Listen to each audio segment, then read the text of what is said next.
Welcome everybody, and wanted to welcome our guest Lisa Trifone, who is going to talk about how to launch an impactful publicity campaign. And uh, let's get right to it. First of all, I have so many questions for you, Lisa. How this is going to roll is I will have a conversation with Lisa for the first hour or so. Sorry, I got to take myself off of spotlights, which is very weird seeing yourself full screen when you're talking. So we'll have a conversation for about the first hour or so, and then we'll give the session over to your questions. At a certain point, I'll just ask you to use the raised hand function to come on camera and ask your questions of Lisa. It's very hard for me to look at the chat while we're talking. So if you put questions in there, it's going to be difficult for me to ask them.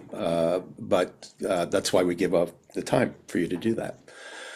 So all that said, Lisa, how did you become a publicist? I mean, what was your route to becoming one? Great way to start the conversation. And thank you so much for having me. And before we started, Doug, you were sharing how many folks had signed up, and just congratulations on the community that you've built, and so thrilled to see all of these folks join. Hello to everyone, whether you're watching live or recorded. I have been at this for nearly 20 years, which is crazy to think about. The long and short of it is I've always been a movie person, but I've never felt that call to be a filmmaker, if that makes sense. We do exist. And I, I, I discovered film festivals. I discovered that there were these events that happened that concentrated film fans in a space to watch movies, and I was hooked, and I tried to figure out how to work in that space. So my degree is in communications and writing, not PR specifically, but have always been in that space. And I got into the film festival world right at the time when Facebook and Twitter and email marketing were becoming uh, hugely important to reaching audiences. I started in that marketing space and gradually made the shift over to publicity when I realized that there's different bridges to build in that space between filmmaker or distributor, audiences, outlets, media, these kinds of things. So for those 20 odd years, I have been in the film festival space. I was out at Sundance on the publicity in the publicity office for a season. I've worked in the distribution space in independent film. I've always been in the independent film space. And about a decade ago, I moved back to, I'm from Chicago originally. I'm based in Chicago, which is crazy that, again, time flies. And then in 2017, I launched my own agency, Bright Iris Film Company, and we are a boutique independent film publicity agency. And so there are several agencies like us around the country, but like them, what we do is we represent films at really all stages of release. We represent films at their festival premiere, at their theatrical premiere. We represent films doing theatrical or community screening tours or TVOD, SVOD releases. What really matters is that there is a noteworthy something happening that would make it newsworthy and of value in the media when you're talking about hiring on a publicist. So that's the Okay, so it seems like a simple question, but Mhm. sometimes puzzles even the most experienced filmmakers. What exactly does a publicist do? What is publicity? I mean, in terms of film and getting your film out in the world. Yeah, I appreciate the question because I think it's really important to level set and make sure we're all speaking the same language. Um, uh, I don't want to just assume going into this as I go into jargon or anything. So the biggest thing to know about publicity, and apologies if this is maybe like oversimplifying, but again, just for level setting, you might often hear of publicity and marketing sort of being put under the same umbrella, or one person at a company does both things. Um, and that's reasonable because at their core, both of these things are um, practices and efforts in reaching audiences, in getting the word out about a product, a service, whatever it might be. The biggest difference is marketing, and by that I mean paid advertising, social media, digital emails, these kinds of things. These are um, coming direct from the source to the audience. So this is either the filmmaker posting on Instagram, or the studio buying an ad in the New York Times, or the things that are, it's direct from the source to the audience. What a publicist does and what publicity is adding that, again, building that bridge in an earned media coverage space, an editorial space. So the simplest way to put it, I think, is to say what other people say about your movie. So you can think about film reviews, or if you're at a festival premiere, being included in a curtain raiser, the preview that says 10 films to watch at Slam Dance or South by Southwest.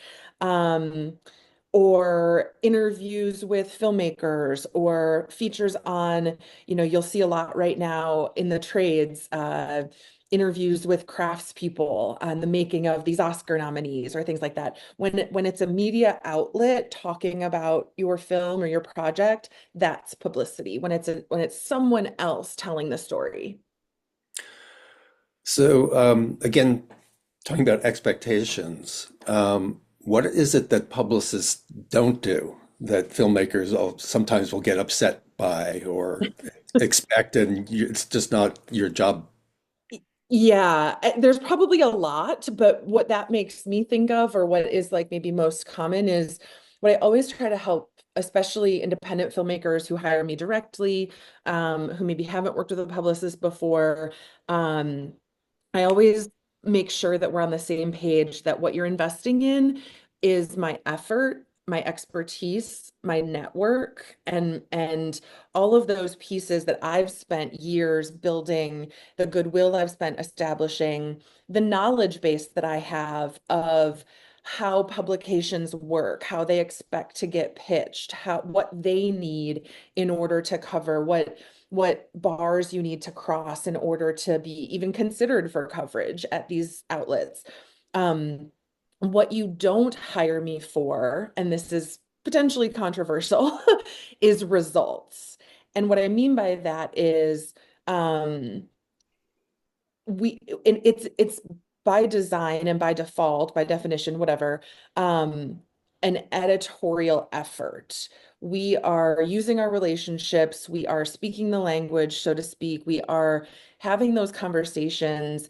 I'm connecting dots based on what your film is and what I know about the media and the timing and the different things, the dots that I can connect to say, I'm going to pitch this there, or I know a writer who's going to love this film, I'm going to send this way. I can do all of those things, and that's what you are investing in. Um, at the end of the day, it's an editorial endeavor, and I cannot guarantee results. By that, I mean reviews, coverage, actual press coverage. Anyone, if you're interviewing publicists, if you're talking to anyone who says, I can guarantee you Rotten Tomatoes reviews, I can guarantee you, stories in your local news, anything like that, run the other way. They're snake oil. It's not ethical, and it's not how publicists work. Let's talk about festivals, because that's generally speaking the first step in the distribution process where you might consider using a publicist. Um, what oftentimes, the filmmaker, this is like, okay, 5, 10, 15 years we spent making this documentary, low on money. but we get into a good festival, and we're on the fence about whether we should hire a publicist or not. Um, so let's, why, if I've built up an extensive, I mean, you've answered this partly, you're talking about your contacts and what you can do. But festivals generally have a staff, the publicity staff, and they oftentimes hire a publicist like yourself Mhm, to mhm. handle, inquiries from press.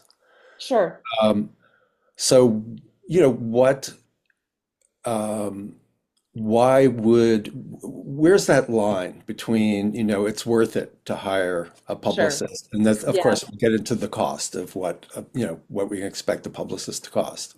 Yeah. So several things to unpack there, and I think they're all great points that you bring up. So I was making a quick note. The first thing you said was, okay, you get accepted to a festival, you're low on funds. So just quick note, wherever possible, budget for audience reach, budget for put a line item for post-production for your release plans, and even if you don't raise the money right away, it won't come then as a surprise to your producers or your funders or in your grant planning or whatever it is when then you say, okay, look, now we need to do this. So thinking about whether it's a publicist, whether it's marketing materials and like web hosts, any of those kinds of things, um, I would I would close up shop and walk away forever if every filmmaker just put budgeting for this in their from the beginning. And just knowing, and like you said, we can talk about and I would not close up shop. I love it too much, but we can talk about rates and things. Um, the other thing I would say is you very astutely said you get into a quote good festival. And I think that's something to remember. And the way that I would define that for this conversation, because I certainly every festival is a good festival, it's putting movies in front of people. Um, I think what we mean by that is a festival that warrants it, right? A festival where there is already an apparatus where media coverage exists. So the obvious ones by that we mean are the majors, the Sundances, the TIFF, the Cannes, all of these kinds of things, South by Southwest, what have you. Um, I think the first thing to sort of gut check with your festival premiere is investing in a professional publicist worth it from a festival perspective, right? Does this festival, like you said, does it have an apparatus where do they accredit media and they've got a list of media who have raised their hand and said, we are interested in covering the festival? If it's a regional festival that's really audience focused and maybe it's very niche for your film's issue or subject matter, um, you might be able to, like you said, work with the existing support at the festival and your own efforts. And we can talk a little bit about the tools that I've created to empower and educate filmmakers on how to do all of that. And that's not to talk myself out of a job, but I think it's, I want to be as transparent as possible on like from an investment standpoint, and again, in order to be able to deliver you results, that's one of the first criteria, is that, it's a festival that warrants it. After that, if you're checking all of those boxes, I think it's really gut checking what your goals are for not just the festival premiere, but beyond what your plan is for the next, the clock starts ticking at your world premiere, and you've got roughly these days maybe 12 to 24 months to kind of figure out what you're doing with that film, whether it's a festival run into a theatrical, into streaming, whether it's educational, whether it's whatever that might be. So I think having a long-term picture of where you're heading with that film can help you understand if investing in a publicist at your festival premiere is going to be the first step in in starting that snowball down the hill, if you will, because that world premiere is about um early reviews, getting your first pull quotes, it's the first time someone else is saying this is a good film. It's not just you. Um, there might be trade coverage available with regard to if you're working with any sales agents or if there's any distribution conversations from that festival. So I think it's understanding where festival publicity can take you, like what it can help roll into, if that tracks. Yeah. I want to, it's obvious if we get into a Sundance or a TIFF or a Cannes, that we want a publicist. So I'm sort of aiming for, that fine line of festivals where we don't even, it's not generally going to be covered by Variety or Hollywood Reporter. We're not going to get the kind of trade reviews, that we would get at those kinds of festivals. Mhm, mhm. So, and you mentioned having a line item in the budget. It's all well and good, but the reality is that most of us, either are really struggling have run out of money by the end, or are doing this out of pocket on credit cards, things like that. So Yeah. that's why I'm sort of asking questions about, do we or don't we? At what point does it make sense to hire a publicist, and what are we going to get for it? So Can I yeah, Yeah, I love the way you phrase that. And this is it's a great, reality, right? I think the do we or don't we, it's different for every filmmaker. It's different for every project. There is no one, um, box to check that says, and now you do. I think the piece that might help a filmmaker make that call for themselves in their project is similar to really any other craftsperson. When you're making your film and you've got to edit it, you have two choices. You can hire an editor or you can learn how to be an editor, right? And so, and you have to decide which is going to be the better investment in that moment. If you need a score for your film, which is going to be, do you figure out how to use services and, whatever, or do you invest in a composer? So I think thinking about it in that way, what I do, there's no black box. There's no, again, I've got tools, I've got resources. It's something anyone can learn to do. What I sometimes, tongue in cheek, but also a little serious, will say is like anybody can send an email to media outlets. They open mine, right? Like they've seen my name. They know my track record. They know I'm a trusted source. They know I'm an established agency in the independent film space. And that relationship can be, you know, the make or break, the deciding factor. So does that maybe when yeah. you say, what's the do or don't, or do I or don't I, it's truly, like anything in this space, it's entirely up to you. And maybe that's just more tools and ways to think about it. Okay. So getting to transparency and your recommendation that we budget for a Yeah. publicist. Yeah. What do we budget? I mean, give us the kind of range. Let's talk first just about the festival cost, because you hire out, when do you start? How early do you start before the festival? How long do you stay on after the festival for follow-up?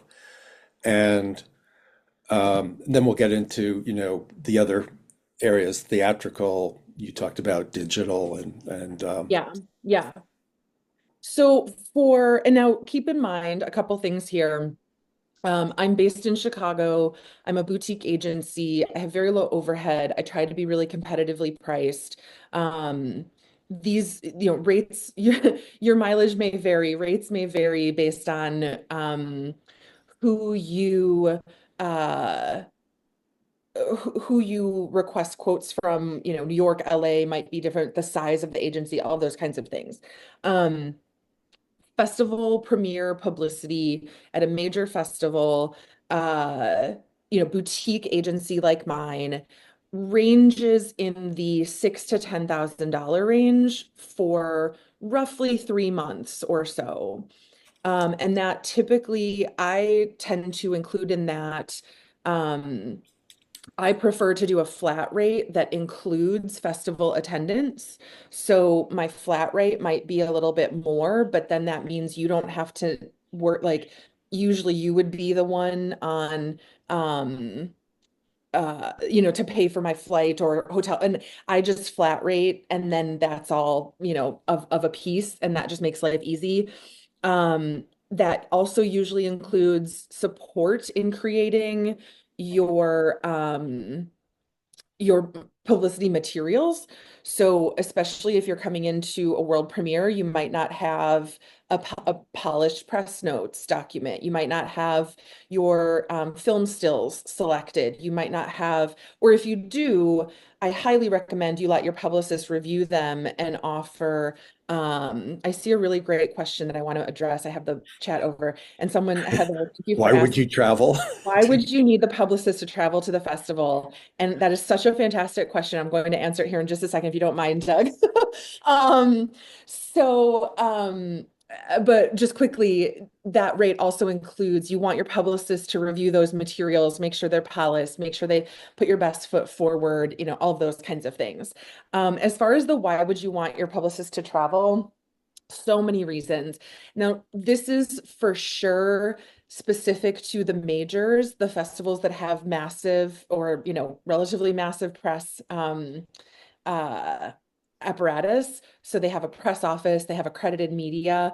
I'm traveling to South by Southwest next week. I'm representing a film in the narrative competition, and I will be there for 4 days with that film. And I'm supporting not only the premiere screening where they'll have their photos, they'll have I'm on hand to make sure that their tickets get to the right people, to make sure that the reserved seats are set aside. I'm able to take on all of that logistic work event-wise that they don't have to then worry about at that moment. I'm arranging in-person interviews and portrait studios.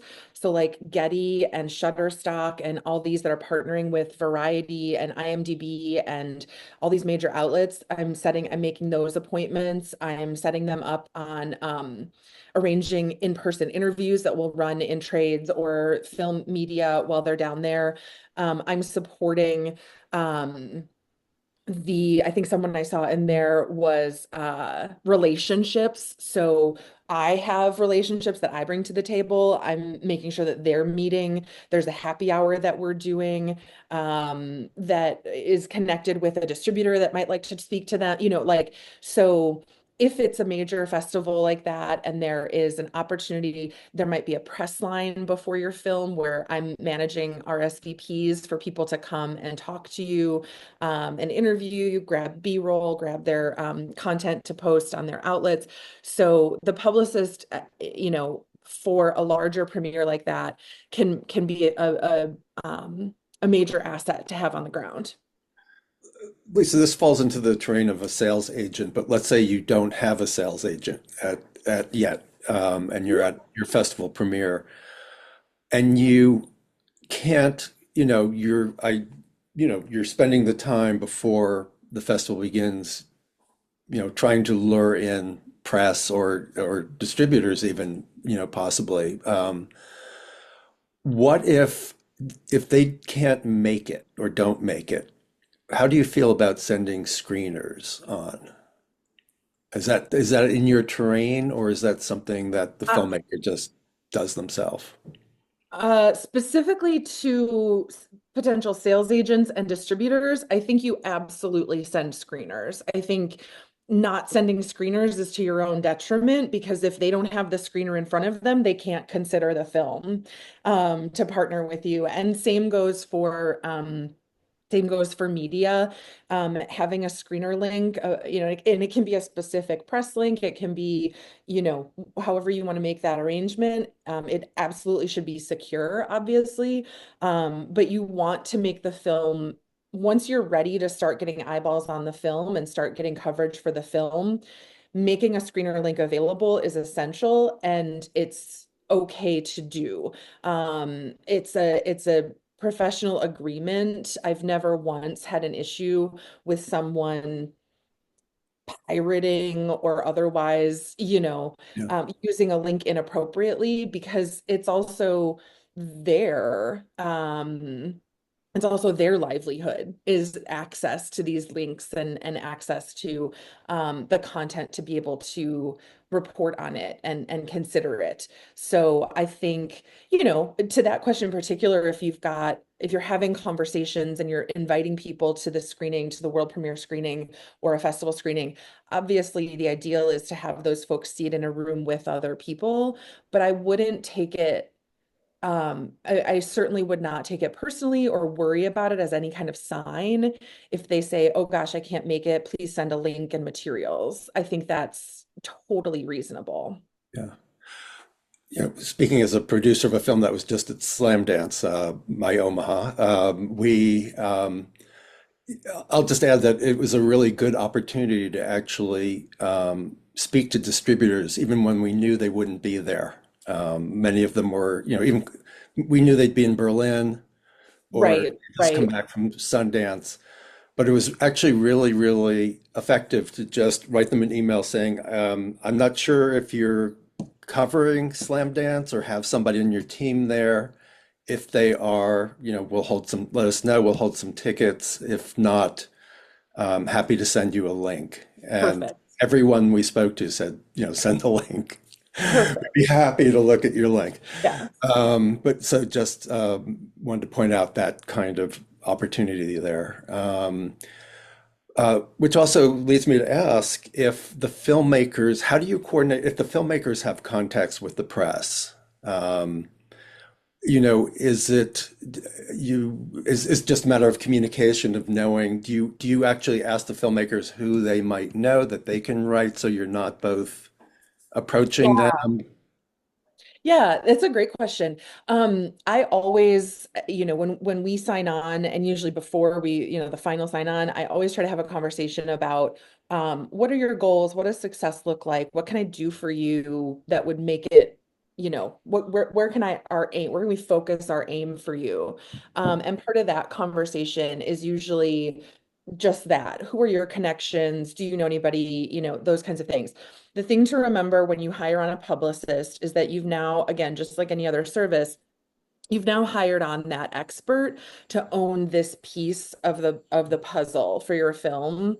And my preference slash recommendation would be it's a case by case basis, so I'm not going to say that this is like hard and fast, but usually my preference is that you communicate those contacts to me and I do the reaching out, just so that it avoids just that confusion that you just mentioned. It avoids any confusion.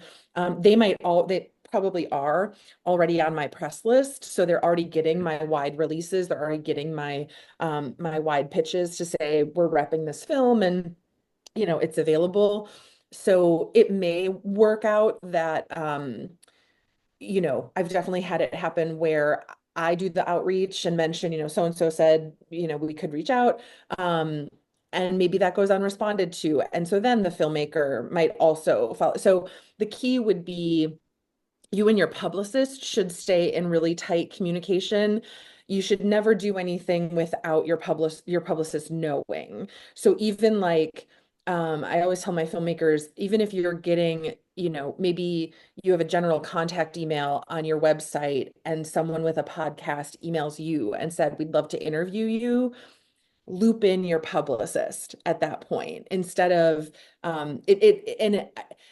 it can be a very like, oh, it's fine, I got it. I can just schedule this real quick and I don't have to bother my publicist. And that's totally reasonable, but that's what you've hired us for. That's what you're investing in. That's what we're here for. So use us, let us take that off your plate, send it our way. We can then loop that into our overall scheduling and planning. So always encourage my filmmakers to bring their contacts or even if they're not contacts, just there like, oh, I'd love to get to so and so, or I'd love to, prioritize this outlet. Always definitely have those conversations with your publicist, and then navigate together that approach for how to reach out to them. So let's say we've decided to go with a publicist, and our festival's coming up, and you're too busy to take on another client. How do we find a good publicist? I mean, how it's, and also, kind of what this, there's no list out there that we can check off of good publicists and bad publicists. So what do we do? Yeah.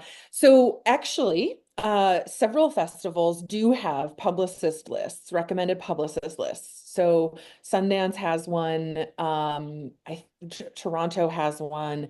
So if you're in some of these major players and you get the acceptance, if they don't provide it to you, you can ask them for a recommended list. Absolutely. I think, and maybe it's a perfect example, a community like D-Word is a great place to go and say, do you have any recommendations? Who have you worked with in the past? Connecting with your network to find who folks have,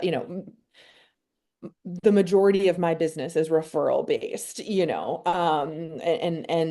that means the world to me. I think once you're having those conversations, uh, and we've talked a little bit about some of these things, but generally speaking, it's as much an interview for them it is as it is for you. You want to make sure that it's a publicist who has a track record in this case documentaries, or in the subject matter that you're working in, or has worked on films in similar release patterns to what you plan. You want to make sure that, again, they're talking the right way about their efforts and their connections and their networks versus, over-promising and guaranteeing and, these kinds of things. Yeah, I think it's never too early to at least inquire. And I definitely do, I get people who reach out, talking about budgeting and funds and things. Not many independent films have a budget for like a unit publicist, and that's okay. I don't do a lot of unit publicity during production. But you can reach out while you're maybe in production, close to picture lock, fine edit, whatever that might be, and just start having these conversations with folks. And just for lack of a better way to put it, vibe check, and sort of say, is this a fit? And we've got it submitted into, and I might say it's a little early, but thanks for connecting. And here's what we do, and would love to talk more when you get that acceptance. So once the acceptance comes, do you jump right on board? I mean, how early before the festival begins do you generally start? A month? I appreciate in a perfect world if someone reaches out the minute they get accepted. And we can usually move pretty quick to get to like proposal and finalize the terms and everything.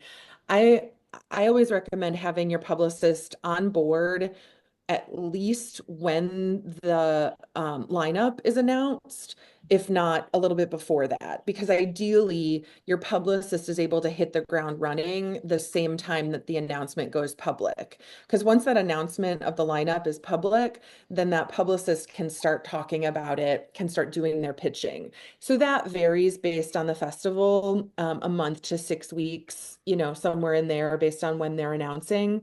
Um, it's not the end of the world if it's a little bit after that, but I would say at the minimum a month before your festival premiere. So getting back to our budgeting again, you Mhm. talked about let's talk about we're lucky enough to get a theatrical release. So what do we budget? How long are you on for a theatrical release, and what's the range of income, a fee, I mean, for that? Yeah, well, it is income, I guess. Yeah, income for you, fee for us. Um, so this one is a little bit trickier to answer in 2025 because, and I don't think this will come as a surprise to anyone, but it's like, what do you mean by theatrical? Right? Like, it's just such a different Yeah. beast these days. So, I think thinking about it more in terms of um, release pattern, whether that's theatrical or TVOD or your own community screenings tour, whatever that might be. Um, that's going to impact the overall scope of our services. We don't really have, I know I just quoted like a range for festivals, but we don't really have a set rate card per se or like pack because no two films are the same, especially these days, no two release patterns are the same. So it's more important that we talk together about what is the rollout? And then I can go back and propose, okay, based on what you've told me, here's how long I would recommend being on board.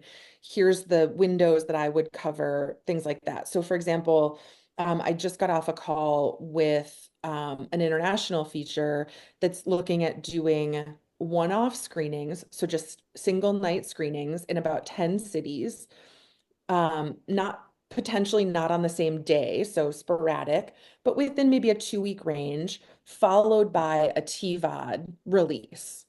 So that's a great release pattern where we can generate some attention. That now becomes a newsworthy release where in those cities, I can tell those markets, you've got a new theatrical release coming, or an event screening coming, and I can tell online outlets, national outlets, this is a new film coming to national platforms. Um, that's probably going to look like 12 to 14 weeks, usually about 3 months or a little bit extra, um, where we're really ramping up about that like if you take that release window, I want to have about 2/3 of that time before the release window and probably a third of the time after that release window, with the release date somewhere like kind of in that later half, so that I've got a runway to get on editorial calendars. And because all of the work, everything that you see every day about a movie review or whatever, that's been in the works for days or weeks or whatever, for a long time. And then I want to make sure that I'm on board a few weeks after the release for follow-ups and late breaking and these kinds of things. So I would say a minimum is 90 days for a typical release pattern, whether that's theatrical or TVOD or whatever that might look like. That can always be extended, that can always be adjusted. We're working with one documentary right now that's doing their own independent theatrical tour. And we just worked with that filmmaker to extend a month to make sure that we're on board for the screenings that he's booked in March. And so we're just going to continue our efforts where we would have wrapped up previously. So there's some flexibility in there. In that regard, again, we typically charge a flat rate. And again, anyone who wants to charge you hourly or by press release or something like that is like, that's not that's not how it works. So proceed with caution. Um, but that's anywhere in the, you know, $4,000 to $7,000 a month range. Like that's going to be a bigger commitment. And that might be maybe we quote it as like a one lump sum, but then that's broken into, so if we come in at $12,000, maybe pay it in installments or, that just depends on the scope and everything. In uh the expectations of, like if you, let's say similar to a festival premiere, you've got a New York premiere and you need me on the ground for that. Well, that's probably going to get you up a little bit, but again, that would then include getting me to New York and I'll be on hand for your New York premiere kind of a vibe. So, Let's add to that menu. Say a week-long run in New York and LA, to get, maximize your exposure, get, Academy consideration or, just be in raise the profile of the film so that you're in the mix for year-end considerations, awards, things like that. How much does that require more time on your part? Is it more costly because there's more work to be done for that kind of a release? Um, it it may increase the scope and the rate if we're talking about, those are the key dates. Those are the key theatricals. Now we're talking about and of course this all depends on, what the film's about, who you've got attached, who's available for media, what the profile of the film is.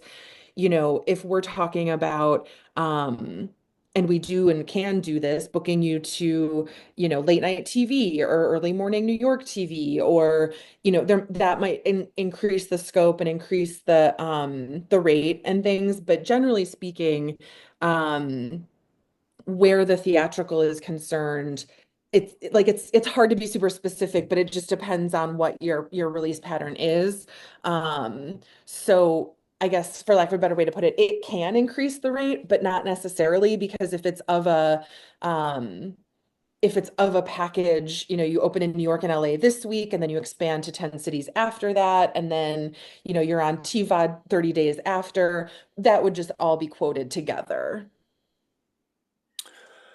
Um, I've noticed there's a bunch of really good questions in the chat. I just want to remind folks that in about 10, 15 minutes, I'll open this up to your questions for the remainder of the session. So hang tight.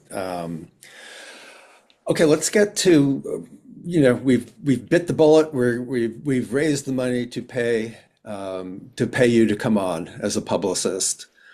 Let's talk about the elements that you need, the materials that you need. You talked, you said you will give feedback on, posters or flyers or, the uh, synopsis and log lines and things like that. What else, what do you advise filmmakers in terms of preparation for launching a campaign that will, particularly an impact campaign, one that the filmmaker is looking to, has a cause that they've, and they have connections and they have, organizations that are supporting them as well. Sure. Um, excuse me.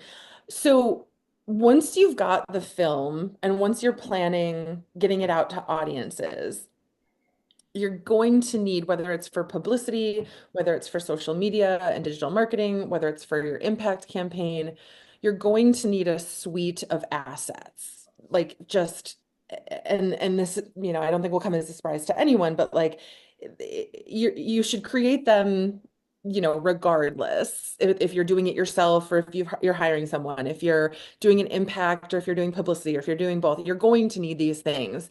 I would recommend holding off on creating them until you're at picture lock. And the reason that I recommend that is that, especially in documentaries, your stories are changing, your film is ever developing. So you can have versions of your synopsis, you can have, you know, you can have your eye on a select of stills, those kinds of things. But until that film is finished and you know exactly what you're putting out in the world, I wouldn't lock yourself into anything. You want to really create the assets that you need for the film that you actually have, for the film that you end up with. So I talk about six assets, six things on a checklist that you should have for promoting your film. The first being your press notes document, and we can get into what that should include to be a professional document. I think the biggest thing to know is that this is very different from a pitch deck. Very, very different. In fact, it does not need to have, it can be a designed document, a designed, PowerPoint or deck or something like that. But at the end of the day, particularly in publicity, the media just need to know what they need to know. It's fast paced. It's a moving target. You need to make it easy for them to get what they need. So a Word document or a PDF, that's text that has all the main information. This press notes document is going to be your Bible. It's going to be where the official information for the film is included. So whether that's your bio and how people are talking about who you are, your director's statement that people might use as a quote from you, any production notes about the making of the film, documentaries, a lot of times it's a good idea to include context and history, about either your subject matter or your topic or issue. You might include all of those things in your press notes. Think of it as that Bible for how to talk about the film, what the official synopsis is, the official log line. You can definitely include laurels and things like that. The one thing I would say you don't need in your press notes doc is your press coverage. I see that a lot where I see folks put their, links to reviews and links to coverage.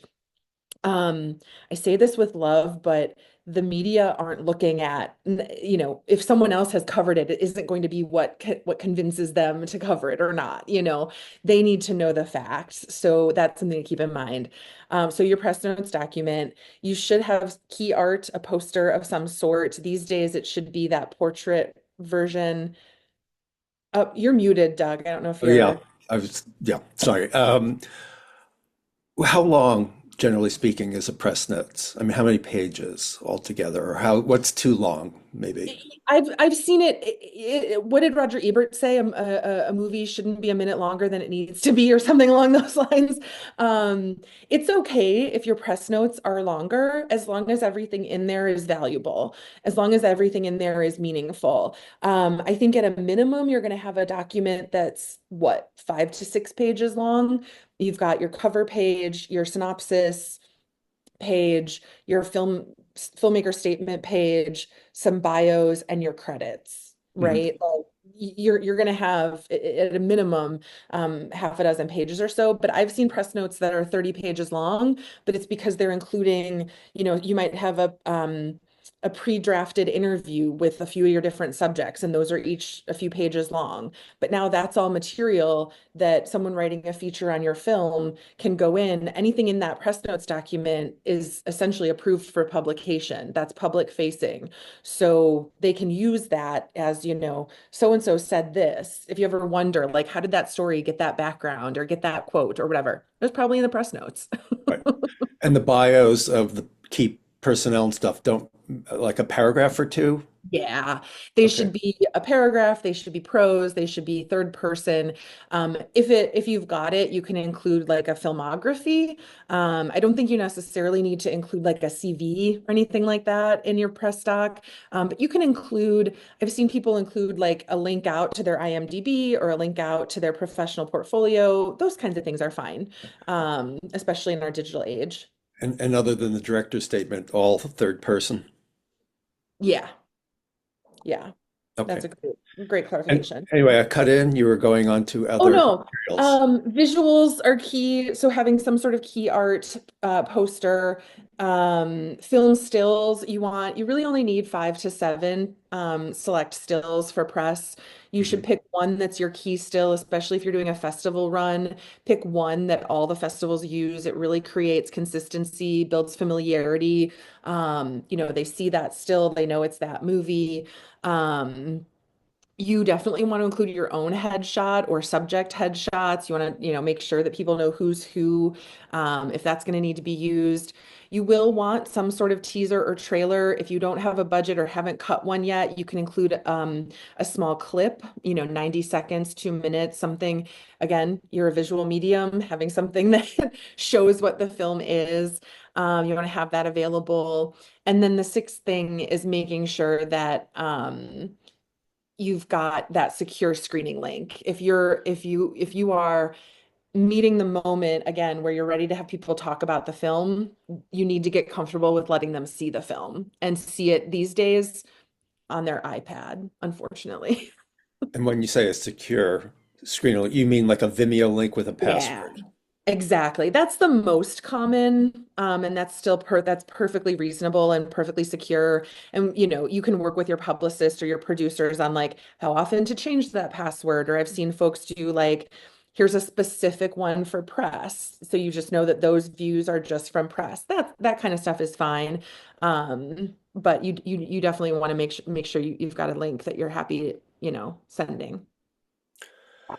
So this kind of gets into what we talked about before in terms of expectations and like, but how do you know when, well, you said what is success? How do you measure success? How do we know that the publicist is doing their job well or not? Yeah, that's great. So another thing to note when you're interviewing publicists or talking to potential publicists, don't be afraid to ask about what their reporting looks like, what their status reporting looks like. If you're going to be working with them for a few months, um, I'm never bothered by setting up like a weekly check-in, just to make sure, I report on what I've been working on and any progress. They bring any updates, any developments in the release or rollout. So I don't think that a good publicist is gonna hide their work. They're gonna want to make sure that this is the status of this pitch or this is, where things land. They won't share contact lists, and that's industry standard. So don't expect to like then get the list of who they're emailing or something. I've worked hard to build those relationships, and that's um proprietary for to use that word, if I may. Um, so in the process, it would be having those conversations and getting those status updates and getting those updates around here's what I heard back from so and so, or here's the status of that pitch, or these kinds of things. And then I think at the end of the day, the results that you get, the success, again, it's really different for every film. I just worked on a TVOD release for a little indie narrative, lovely little film. And they were really eager to see some traction on Rotten Tomatoes. That was really important to them because it's an audience pleaser, the film, and a crowd pleaser. So we went real hard on our Rotten Tomatoes list and really massaged those relationships and said, we really think you should look at this. We'd really love for you to include it in your coverage. And that's probably a whole other webinar, how to navigate Rotten Tomatoes. But the um the baseline for getting a rating, a tomato icon, is 10 reviews. And we were able to get them 10 reviews, and they have a fresh icon where they're able to say, we're 100% fresh. Here's our fresh icon. So for them, that was success, and we were able to make that work for them. So it again changes from film to film, but knowing, and your publicist can help you identify that. Like, don't be afraid to say, like, I think it looks like this, or what, I'm thinking, you might not have the language, and that's okay. Your publicist can interpret that and say, okay, what you're saying is XYZ, or here's why that's probably not reasonable, or here's the things you'll need to do to pass the bar to even be considered for that kind of success. I think we're at the point where we can take questions from you guys out there. So use the raised hand function, and I will call on you very, very shortly. Just want to ask Lisa, what's changed in recent years? The industry is changing a lot. We didn't have like a digital release wasn't a big deal, Mhm. 5, 10 years ago. What is there anything different about your job, because of the way the industry has shifted It's away been from, distribution is so hard to come by, all that. Yes, it's been a roller coaster. Again, I started this by saying I've been doing this for so long. In pre-pandemic, things were changing very fast. I remember I was working at distributors when they had output deals with Netflix and Amazon, and that just means the distributors were acquiring the films and then licensing them out to Netflix and Amazon because Netflix and Amazon weren't doing that yet. Um, and that changed very quickly, and then that revenue model all went away. So things have always changed very fast, and in the years since the pandemic, they continue to change. I think the biggest piece, well, two things I would say. One is the amount of content just continues to grow exponentially. There is just so much content. So the marketplace is more crowded than ever to carve out, to find a way to get noticed in all the noise. And that makes my job, yes, it makes it harder, but it makes it that much more focused, where I can deliver success when I can identify that laser path through the noise, where I can say, here's exactly who we need to talk to. Example, I worked on a narrative about a postpartum subject matter. And I do work on documentaries. I just, for whatever reason, the examples that I'm thinking of are narratives. Well, or I could use this example. The documentary that we're working on right now is about elder care, and the filmmaker made a very personal story about his journey with caring for his mother later in her life. The success we have found for that has been in, he has appeared on multiple podcasts about the elder care matter and issue. We're going straight to that source. The postpartum one about motherhood and parenthood, we were able to go to that space and get on. We worked with Substackers and bloggers and parenting magazines. We did get a write-up in Variety on that one, because there's a big conversation about how do we make sets parent friendly again, or at all, maybe not again. So there's more noise, but it makes it that much more imperative that you're really honing in on, where is your story going to resonate. That's been a big change.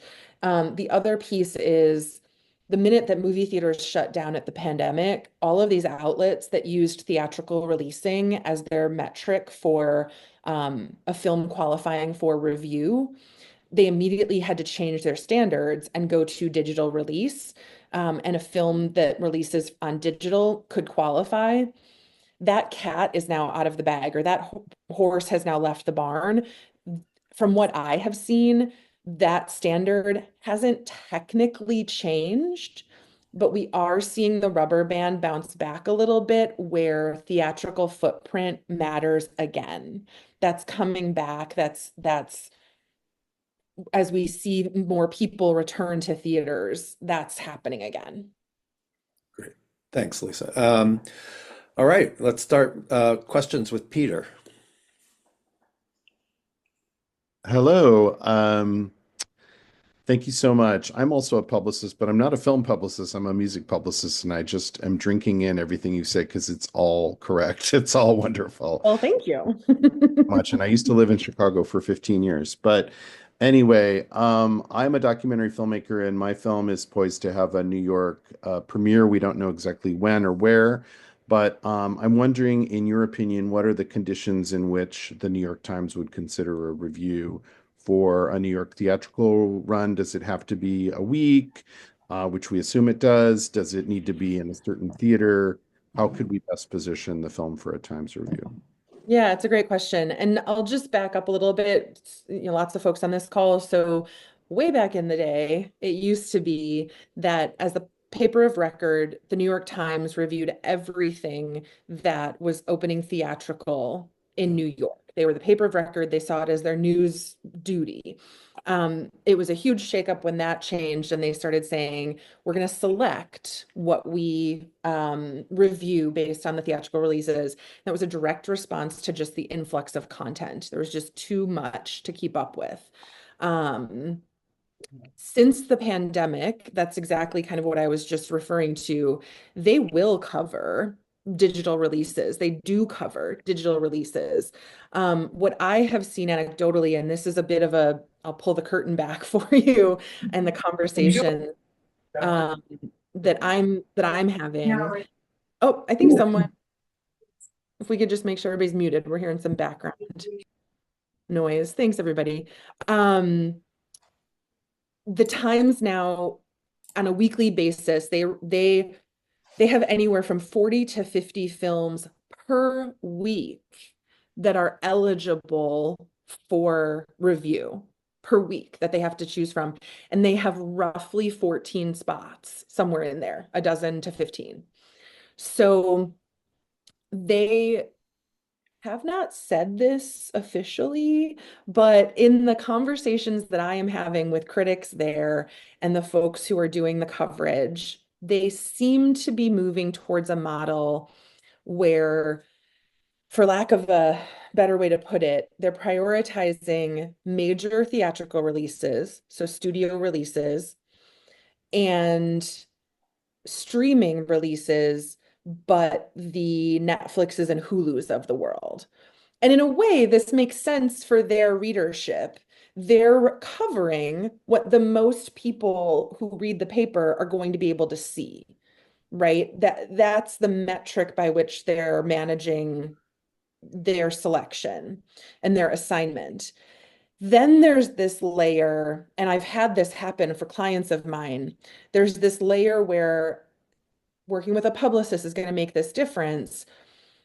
There might be a few spots open, and a critic might have an affinity to a certain film. They might say, oh, I want to see that documentary about the environment, or I'm curious about that actor's latest project that this indie got them cast in. So then there's this layer of, there might be a spot or two where the writer can advocate and say, I'd like to be assigned this one. I've had that happen where I've had a little indie. But what I'll say is, to your question, Peter, that indie got selected for review because it had a week-long theatrical run, because it was with a reputable distributor. There are, I'm just one person. I can't change the system, and the system still has gatekeepers, and those gatekeepers are theatrical runs and distributors. That's not to say that your publicist shouldn't pitch. That's not to say that you shouldn't consider it. If you cross that bar for consideration, you shouldn't put it out there, because you truly never know. That's the whole point of pitching. But it is more than ever an uphill climb, and I am seeing reputable, prestigious, known quantity distributors releasing what would have been a no-brainer for a New York Times review, not getting it because they're reviewing a Hulu. And I don't mean to degrade Hulu. There's probably someone from Hulu on here, but like those priorities have shifted. Lisa, you can't pitch individual critics, I assume. Do you go to the arts editor, say, or the one who assigns the critics? And also, a second question, do you try and get coverage outside of a review at a New York Times, like pitch the issue to get like a news feature story? Yes and yes, absolutely. So I'll take the second one first. Again, a good publicist is pitching all the angles, and you're able to put, whether it's the music page or whatever it might be, you know, any coverage is better than no coverage. So a feature piece, although that won't get added to Rotten Tomatoes, of course, if you can find a writer or an editor who's interested in talking about the film. This is, as far as the first part of that question goes, this is a part of like a publicist's expertise and understanding how those things work. Again, pulling back the curtain a little bit, the way that the New York Times works, it's still a very old-fashioned newsroom. They are on a weekly basis assigning who's going to cover what. They have a budget that they can spend. They have a certain amount of space that they can allocate in print and online. So that editor is the one who's finalizing who gets what. That said, and as with most publications, all of those writers are also on my press lists. So they're also getting that information. And in those editorial meetings, that's where they might say, hey, I heard about this one. It's on our list. Can I grab it? Or something like that. I will definitely, if it goes like, again, I work on all different kinds of films. I had a genre film, a thriller, and I went right to the writer that does the monthly column on what to watch in horror movies and said, want to make sure you have this on your radar. And it was included in his column that month. Like that's what a professional, that's what I've spent years building and knowing and connecting those dots. So then I can immediately put that to work for you. And is 1 month enough time to pitch to the Times, or is 1 month cutting it close? That's cutting it pretty close. They have a lot going, with their preview pieces, and you might not hear on assignment until about 2 weeks out, but I prefer to get my release announcement. If you've got a date, I prefer that to be closer to 6 to 8 weeks if possible. Thanks. Thank you, Peter. Tiffany. Hi, Lisa, thank you. I have a background working with a lot of studios and festivals with publicists, and everything you're saying spot on. So really appreciate what you're I love sharing. all the And I would, validation. I'm feeling so yeah, good. it's good. Yeah. Well, and it's great to hear people kind of like familiarize with this thing. Because what I was going to say was just something, if you could speak maybe a little bit more, and sorry, I got kicked off at a certain point, so I don't know if you covered this, but like I've worked at places where sometimes we would have, artists and directors on the floor of studios get frustrated because something didn't get picked up, to your point on results, or like festivals. And one example I was thinking of is around the time of the Black Lives Matter protests and everything. I was working in one department, we were addressing like intersectional environmentalism, and our publicist was like, that will get covered right now. Another department had a panel and some events going on that had no diversity, equity, and inclusion in it. And they were frustrated that they weren't getting picked up. And our publicist was like, journalists are covering certain things right now. The timeliness of like what's going on in the news will often affect that too. Or people were like asking to have like something covered because somebody famous was in it, but the material was too old. So I was just thinking of some of those kind of like warning things like that in terms of like what sometimes people don't intuitively know about like the news cycles and why things get picked up. Yeah, I mean, if I knew the answer to that, I would be the world's best publicist. Like, um, it's great points that you raise, and you're spot on that that's the editorial nature of it. There's often no rhyme or reason what clicks with someone. Sometimes it's just like I had it happen once where again, major, independent studio release, opening their film in Boston, and the critic at the Globe said, I can't fit it in. I'm not going to review it. And I was like, well, that's not okay. And I emailed him back as nicely as I could. And I said, really sorry to hear that. Here's the link. Like, you should see it regardless. It's an Oscar nominated film, like you should take the film. Here's the link. Here's all the materials. Let me know if anything changes. That Thursday, guess what I woke up to? A review of my client's film in the Boston Globe. And I emailed him to say, thank you so much. I'm so glad that worked out. And he said, you know what? I planned on reviewing something else. The link was broken. The publicist didn't get back to me. So I moved on to yours and I covered yours. And it just made perfect sense. And it's like, I couldn't have known that that would happen, but it's my job to make sure that they have everything they need to make their job easy and cover your film. In my case, I do release publicity. So I think, yeah, I think a good publicist or a seasoned publicist can speak to, I don't think that's going to get picked up, or I need a little bit more meat on the bones, or I need a little something else to make this newsworthy. I use this term endearingly, baby filmmakers who maybe don't, know a lot about the ins and outs of these things. I say this with love, but the fact that your film exists is not newsworthy. For that editor, for that journalist, for that producer, just the fact that the film is an option to talk about is not news. So you've got to put yourself in the shoes of that editor, producer, journalist, and their obligation to their audience, to their readership, their obligation. The cynical person would say readership clicks, yada yada. So the celebrity, the timely, these kinds of things, but also like we're talking about the New York Times, like what is their obligation to their readership, to their audiences to be reporting on what's newsworthy? So that's maybe, I hope that speaks to your point, Tiffany. Thanks, Lisa. Peter. Hey, hi. Hi. So this is great. Um, Understanding the machinations of sort of premium PR, right? I mean, this is top level pro stuff. And some of us baby filmmakers are choosing different distribution paths. Yeah. The making a theatrical film, the expense, the time limit, I mean the time it takes, and then the sort of the bottleneck now distribution wise.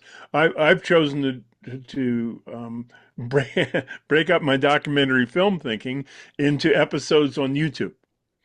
And so how do you approach social media PR in this day and age for baby baby Mhm. filmmakers, and what role is AI now playing in your work? That's a lot of questions, Peter. Um, so the the AI piece, I think, is a really interesting question. I have dabbled with it, I will admit. You know, what my work is writing. Um, I don't think that I, I, I don't I don't see it as being a creator of anything. If we're using it, we're using it to polish, maybe I didn't think of saying it a certain way or something like that. So I haven't thought a lot about the AI implications or potential beyond, polishing up a pitch or polishing up a social media caption or, like I already know what I need to say or want to say. And it's sort of thinking it's an extra brain for me, if you will. Um, as far as the digital and social and these like non-traditional release, I'll start by saying fully transparent. I still work in a very traditional space. I Yeah. don't represent like web series or some of these kinds of pieces. And I think it would take some research. And what I recommend is research, what are those, whether it's digital outlets or like you said, influencers, social substackers, podcasters, who's out there talking about whatever it is that your program, your feature is on. One of the things that we do for every client, presuming we haven't, already done it, is we take what that specific film is about. So for example, this documentary about elder care, one of the things we're doing in the first 2 weeks of our engagement is research, and we're building a dedicated list. And we have media databases and we have different tools that we invest in as a professional agency. But we're just doing the research and building a list of who's already talking about this, who's written about this recently, who, even an Instagram search or a Substack, like what are those, and we're building that fresh list, so we're layering that on top of those relationships that we already have. And one of the reasons we can do it that way is, again, we speak the language, we can send a pitch that's professional and approachable, so that even if we don't have an existing relationship with these folks, we're sending the information in a way that they need it and they can respond to it, and we can build that relationship, new. um, so I would say thinking about whether it's a theatrical release, a festival premiere, community screenings, a YouTube series, whatever it is, thinking about what you're doing and what you've got to offer that makes it newsworthy to the readership and the listenership. And that might be the subject matter, that might be the timing of the release or the event, that might be, any number of things. But it all, no matter the medium, you're going to need that kernel of newsworthy, news value. Lisa, Yeah, sorry, a question thanks. popped up for me while you're answering that. When you email uh, contact, whether the contact or not, is there something that you put in the email header that or subject line to stand out from do you put the name of the title of the film in? Do you somehow uh, Yeah. the No, organization? it's a great question. I love the nitty-gritty. I always start my emails with the directive. So like for review or exclusive pitch or for interview. I always start with this is what I need from you. This is what's in this email. And then the rest of the subject line, because you have to remember sometimes people on their phone or whatever, they're only seeing the first, 30 characters or whatever it is. So for my client at South by Southwest, I might start with for review, South by Southwest world premiere, right? Like I'm including the very specific and very direct, this is like, because if I start my subject line with Joe Schmo film, blah, blah, blah, like I don't know what that is. I'm gonna move on from that. So leading with something that says, again, it's about giving them what they need. Right. If we're contacting them ourselves, that we're not working with a publicist, but doing our own, how would we, what subject line would you recommend? Something similar I mean, or, I would recommend the one I use. okay, I mean, I've seen ones very a different. feature People, article on front page. Duh. maybe not, but I think it's important to say, up front what you're asking, what the consideration is. And even in the start of the email, your first line, and I've got okay, here it comes, Doug. We talked about I wasn't going to mention it much, but here it comes. I've created a digital course. That's all I'm going to say. What I'm going to say is I so believe in empowering filmmakers to understand this world and to understand how, I think Peter said, the machinations of this. I created this digital course. It exists out there. You'll get more information in that checklist, but there's a whole section in there that is a media pitch template, and it talks about like, chances are you probably should not be sending a press release. Chances are there's no need for you to be sending a formal prose document press release.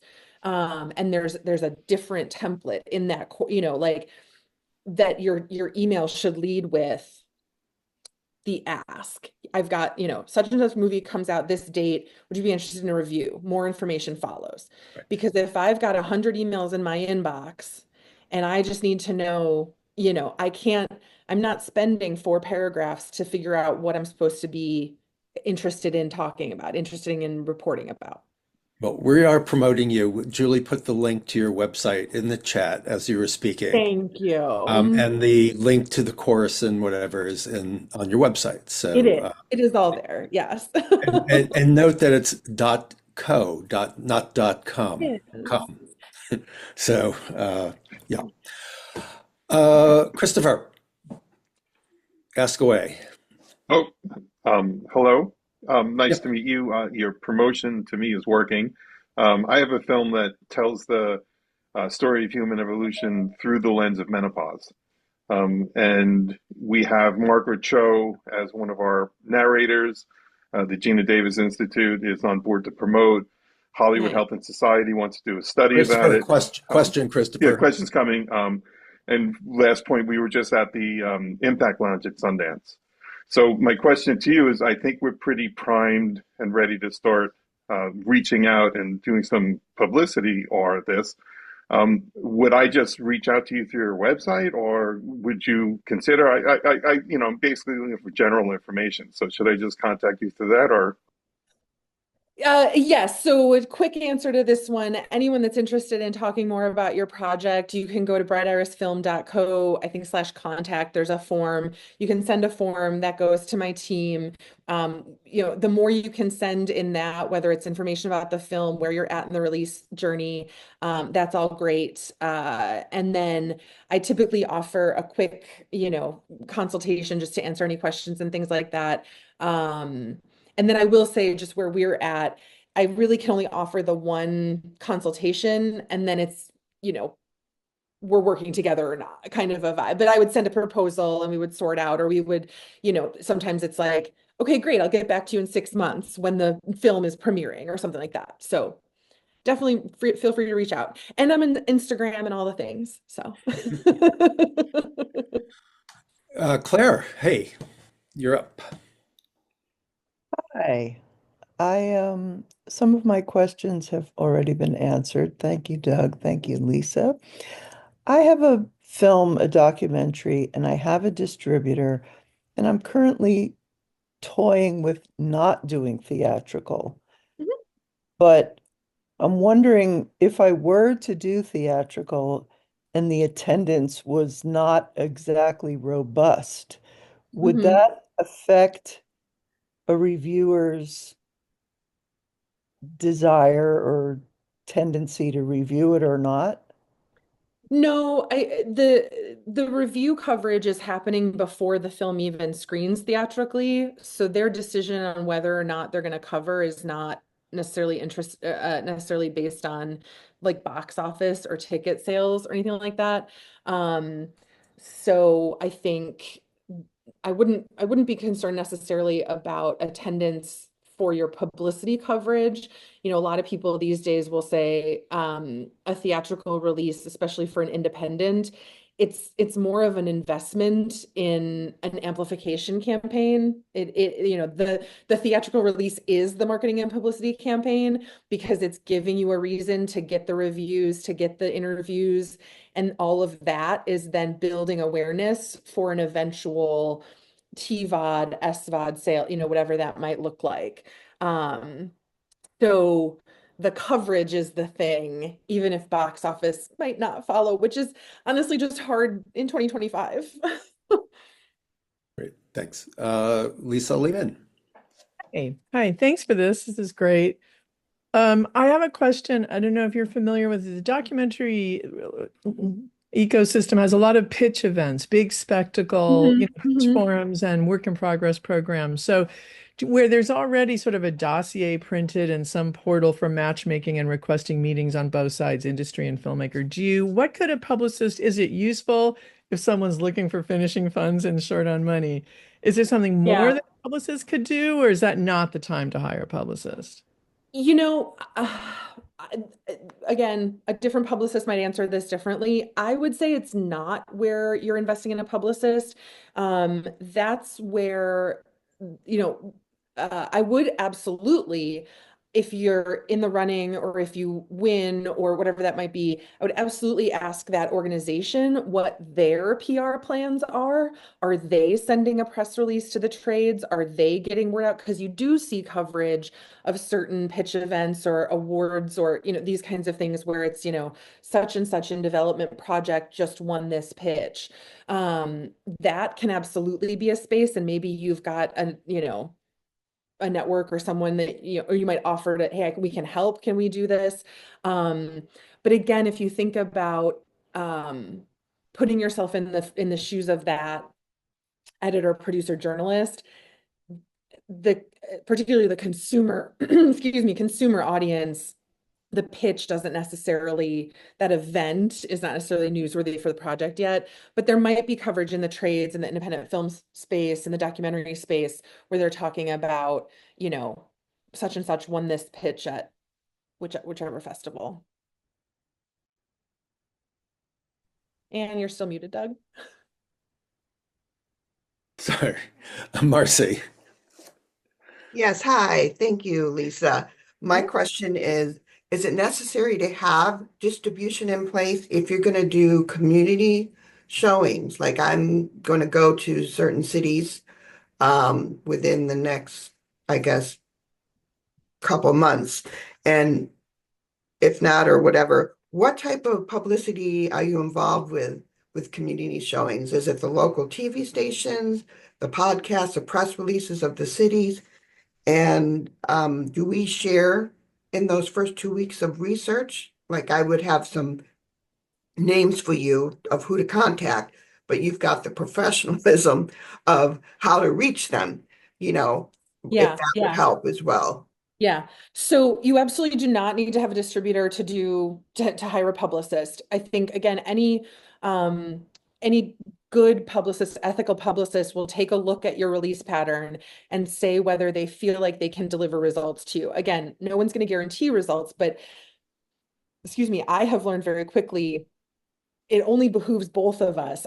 I'm not going to take on a project where I'm not fairly confident I can return some results for you to some degree. So regardless of distributor status, it is possible. It could be worth it to hire a publicist for a community tour or educational tour or something like that.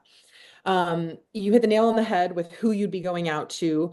And again, we've talked about a little bit, you really want to get niche, you really want to get specific, you really want to go into that market, you want to go into, you might even look at like, what are the meetup groups or different Facebook groups or different, where are the people gathering for the subject matter that you're talking about? Who's already, primed and interested in this subject matter and starting there. But then, yes, local TV, local community newspapers, alt weeklies, whatever that might be. Ask the venues where you're screening if they have recommendations on who you should reach out to locally. They often have those relationships because they're doing this year round.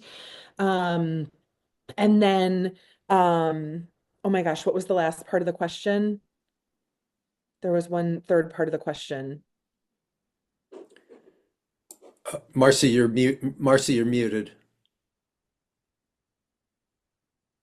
Sorry, knowing the specific area of my film Oh, to help the you in the research. research. The Yeah. research, great point. Yes, that can absolutely be collaborative. Again, similar to Okay. like you have existing media contacts. Like, yes, download those to your publicist, give them direction. That's all super helpful because certainly we can do the research, but we're looking to amplify as best we can. And you know that world better than we do. Okay, thank you. Great, thank you. Nancy, and then Fiona. So you mentioned TVOD, and I just wondered if you could describe how that works.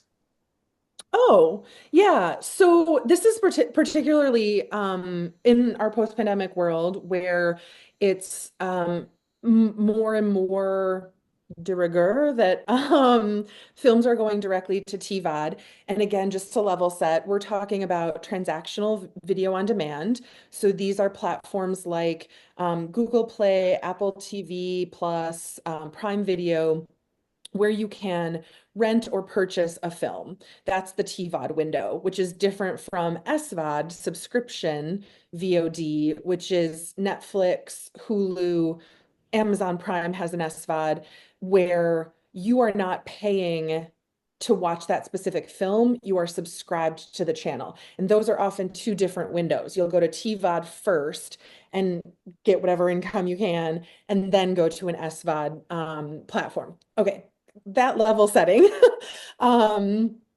The TVOD actually functions a lot like a theatrical press campaign, publicity campaign. You've got, it's event-based, it's date-based. So let's say you're releasing on TVOD on, April 7th or whatever that is, or a lot of people do Fridays now for TVOD, or maybe you're doing a day and date where you've got a couple theatrical screenings, but you're also available on TVOD that same day. It looks very, very similar. And in fact, it expands our potential reach because we can now go to the location agnostic online and digital and national news or papers or whatever that might be, and say your readers or audiences, wherever they are, can watch this film starting Friday. So I can actually get not better, but I have a better chance at getting expanded coverage at that TVOD date because I've got more people. Whereas, like, I'll take the AV Club, for example. If you're opening theatrically in New York and LA, and you're a small film without a distributor, and you've got 1 week at smaller, out of downtown theaters, they're going to be much less likely to be able to cover that because they've got to cover Marvel and whatever else. But if you've got a TVOD date, all of their readers can see that film. Now, all of a sudden, because all of their readers can see that film, that bumps you up. They can consider covering it. So the process looks really similar. A 90-day to, 90-day, 12, 16-week window, a runway to be able to do the research and go niche, getting it on editorial calendars for what's releasing in a certain month, lining everything up, doing the groundwork. The coverage would all run closer to that TVOD release. That's when it's newsworthy. And then that follow-up, things running and like now available to rent or purchase. Does that cover? Awesome. It does, thanks. And finally, Fiona, take us home. You're muted there. You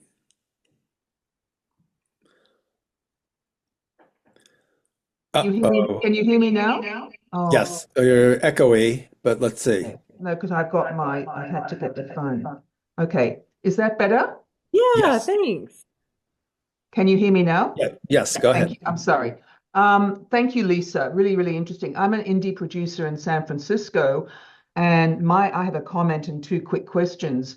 Doing it yourself is really challenging, and I come from a communications marketing background. Sending emails to introduce your film with a link to a full review, an existing review, to media outlets has been very challenging. Trying to contact, local KQED arts program reporters, for example, to cover the film. Or they always want something to peg the story to. They won't accept, if you're not having a screening, they won't accept, yes, your readers can sign up on our website to know about upcoming screenings. That's not sufficient for them.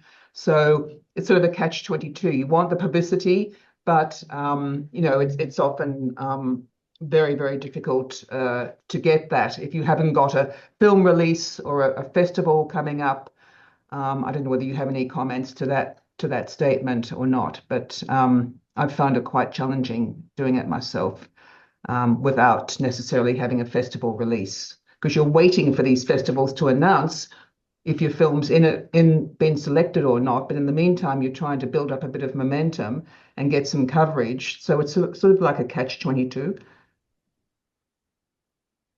Sure, I can understand that frustration or whatever. I think what's important to remember is, going back to the idea of really putting yourself in the shoes of those editors and producers and their obligation to their readers and their audiences. I would ask you to think about when you say, you're trying to build momentum and trying to build in that regard, to what end, right? Like there isn't, and you would be much better served, I would think, to hold that publicity, to hold that exposure until those audiences have somewhere to put their interest, right? Until they have somewhere to move with the film. So I think what you're describing, is relatively to be expected with regard to how coverage works in the news cycle. They need to have something newsworthy, as you say, to pin it to. I think where you could shift your focus, instead of the earned media coverage, you might think about, or like the traditional media coverage, as it were, the KQEDs and the LA Times and these kinds of things. You might shift building that momentum to niche and community-based audience growth. So whether that's focusing on interacting and engaging with the community that's most closely tied to your film on social media, building a following on Instagram and driving folks, or whatever your choice of social media is, driving folks to sign up for your emails and things via those channels, participating in maybe there are podcasts or Substackers, folks who have independent media that is more open to, a conversation about what's in development or something to look forward to. They have a little bit more leeway with their editorial in that regard, or their coverage choices. So I don't think